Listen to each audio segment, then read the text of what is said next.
അടിക്ക നല്ല മീണ്ട് ഇവിടെ. ഇരീനാണ് ആ മൽക്കാൻ പറയണേ.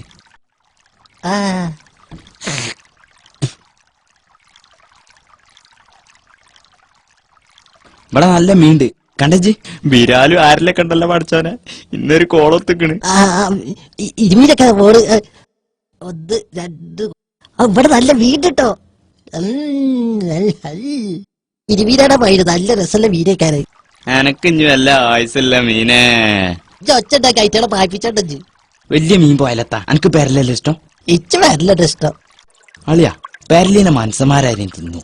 ഇപ്പൊ ഞാൻ തുപ്പിയ തുപ്പലും കഫൊക്കെ അതിന്റെ തൊള്ളിയിലുണ്ടാവും. അതാരെയും നന്നാക്കലുണ്ടോ? തല പോലും മുറിച്ചു ഒഴിവാക്കാതല്ല മനസ്സന്മാരതിനെ തിന്നണേ. അത് ശരിയാണല്ലോ. അല്ലേന്റെ ഒരു ബുദ്ധി. എന്റെ പറച്ചിലാട്ടാ തോന്നുന്നു. ഞാൻ എപ്പോഴെങ്കിലും ശരി അറിയലുള്ളൂ. എന്നാ നമുക്ക് തോട്ടം പൊട്ടിച്ചല്ലേ. തിരക്കൂട്ടല്ലേ. ഒരു മിനിറ്റ് ഞാൻ കുടിയേക്കൊന്ന് വിളിച്ചോട്ടെ.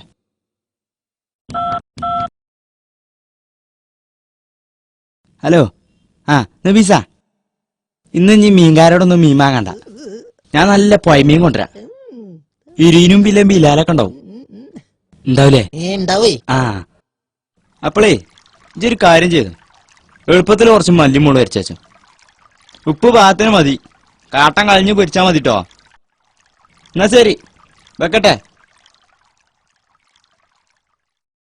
വീരാക്ക് തീറ്റ കൊടുക്കാൻ നമ്മള് കുറച്ച് അണ്ടിപ്പരിപ്പ് തേങ്ങയും പഞ്ചാരൊക്കെ ഇട്ട് നെയ്യിലിട്ട് മൂപ്പിച്ച് കൊണ്ടുതക്കണ് എടുക്കട്ടെ. എന്നെ അങ്ങനെയാണെങ്കിൽ ചാകാൻ പോണ മീനൊക്കെ കൊടുക്കണം. ഞമ്മക്കവിടെ തിന്നാ പോയി കാട്ടിയാച്ചേ. ഇച്ചിപ്പ അതല്ല, ബിരാലിനൊന്നും മുറിച്ചാൻ പറ്റിയ കത്തി പേരിയില്ല. സാരില്ല, നമുക്ക് അപ്പുറത്തുനിന്ന് വാങ്ങാം. പഴം മുറിച്ചാന്ന് പറഞ്ഞാൽ മതി. അല്ലെങ്കിൽ ഒരുക്കും കൊടുക്കേണ്ടി വരും. എന്നാ പിന്നെ കത്തിക്കല്ലേ. നിങ്ങളൊക്കെ നമ്മള് കാണിച്ചര വീരാളെ.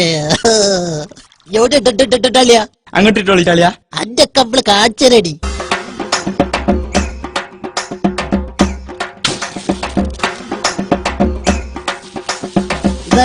അല്ലല്ലേ എങ്ങോട്ടോ ഞാൻ ശരിയല്ല. ഇട്ടാ മതി അളിയാ. ഇട്ടല്ലേ അല്ല എങ്ങോട്ടാലേ ശരിയുള്ളൂ അളിയാ. ബസിന്റെ പൈസ നിങ്ങളെല്ലാം എടുത്തല്ല. അതോട് നിങ്ങൾ ഇട്ടാളിയാ. കുടിച്ച് ഇങ്ങോട്ടാലേ കുട്ടികള് കുടിച്ചളിയാ.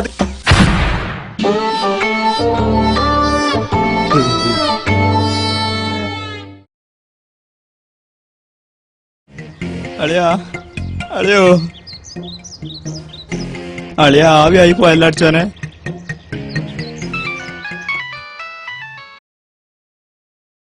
വരാൻ കുറച്ചും കൂടി താമസമുണ്ട്.